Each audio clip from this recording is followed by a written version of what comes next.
I'm Madeline LeBeau. And I'm Jalen Gustafson. And today, we are going to be talking about the space race. Wait, Madeline, I thought we were talking about women in STEM. Women and STEMs? I like gardening as much as the next teenager, Jalen, but... Not and STEMs, in STEM, you know, science, technology, engineering, and math. Yeah, right, I totally knew that. We will definitely talk about women in the STEM movement too. But the space race was like 50 years ago, and the women in STEM movement hasn't even started. You might think that, at least based on the history books. Neil Armstrong, John Glenn, all American heroes, and all men. But in the recent film, Hidden Figures, it highlights how American women helped the United States win the race to the moon and jumpstart the women in the STEM movement. And that's what we're talking about today on this Collision with History.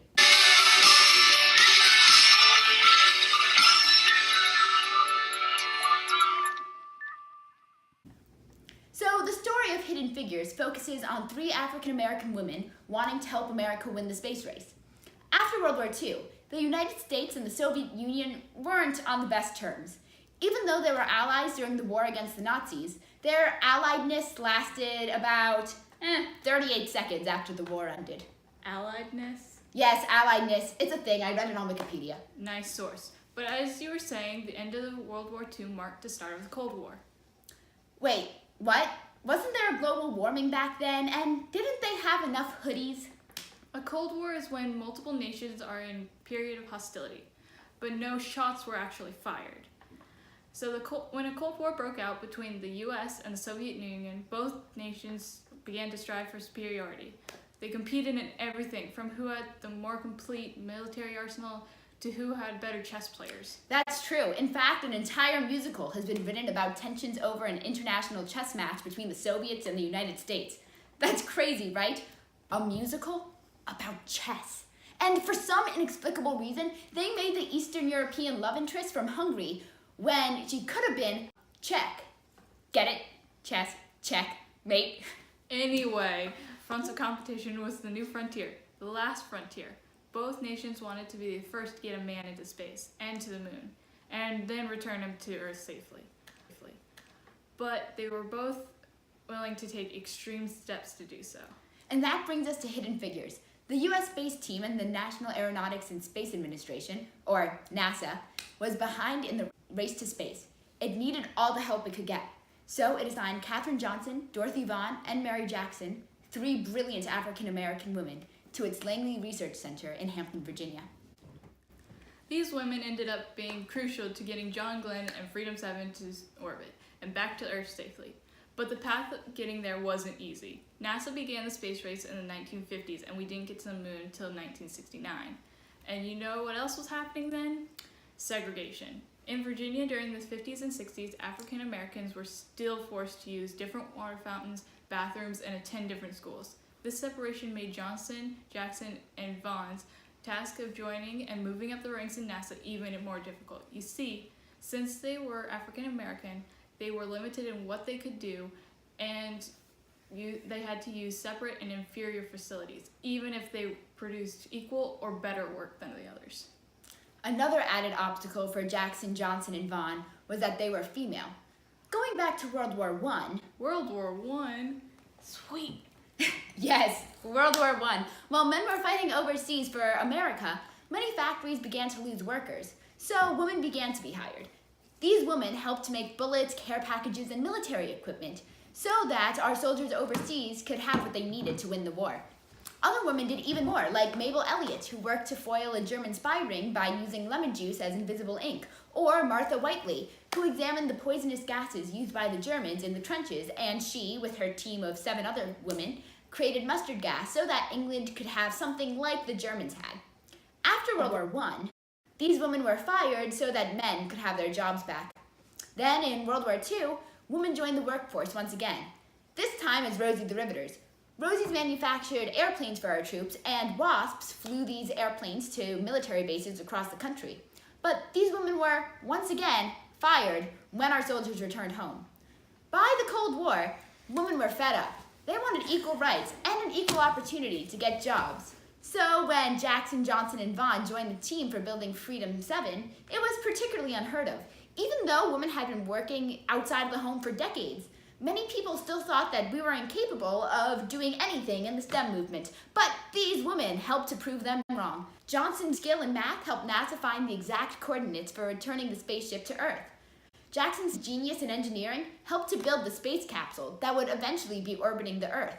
And Vaughn's ability to learn new technologies helped NASA calculate math problems so much faster than any human ever could. Jalen, it's your line. Oh, good. I thought you'd never stop talking. At least we got the historical context point done. Oh, not quite.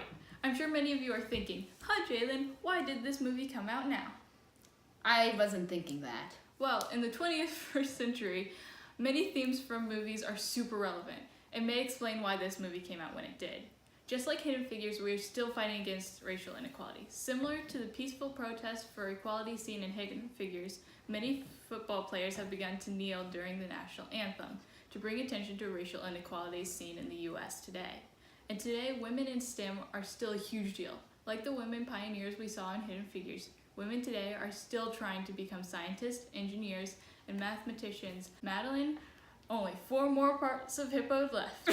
All right, Jalen, we can do it. But you still haven't said why the film came out when it did.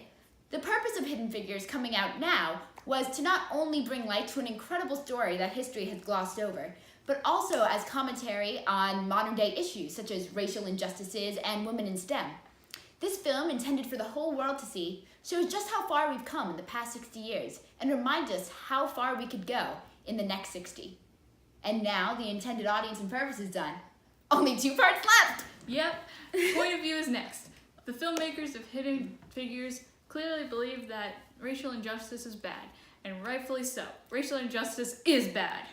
Through many parts of the film, the writers clearly tried to show the audience how unfair segregation was. Just like when Vaughn wasn't allowed to check out a book about Fortran, or when Johnson had to run to a restroom all the way across NASA's campus because that was the only one designated as colored. Many characters in the film worked to fight this unfair discrimination, such as our 3 African American heroines of the film. Also, the filmmakers wanted to show that women in STEM are a good thing. The whole film circles around 3 women in STEM movement. If that doesn't show a point of view, I don't know what will. So this film, although incredibly enlightening, I had never heard this story before. You, Jalen? No. But the story did have some facts that were altered so that the movie could be a bit more interesting. For example, in the movie, Johnson worked in the West Area Computing Group in 1961, right? Well, in actuality, the West Area Computing Group disbanded in 1958 when NACA became NASA. Johnson was a part of that group for a short period of time, but spent most of her time at NASA in the Space Task Group. NACA also had computers as early as the late 1940s, so this new computer wasn't really a new computer. And some details about where things were at Langley or the age of Johnson's kids were adjusted. However, the part of the movie where Glenn asks the girl to check the numbers is 100% accurate. Also, these 3 women didn't carpool together. But on the whole, this movie was reasonably accurate. Although these women's histories had to be compressed into a 2-hour film, the film did do their stories justice. The real-life Katherine Johnson even gave her stamp of approval. But even if she didn't, this film brought a fantastic story to life and pertains to many modern-day topics. See you next week. And in the meantime, I'm going to go and join NASA. I'm going to sleep.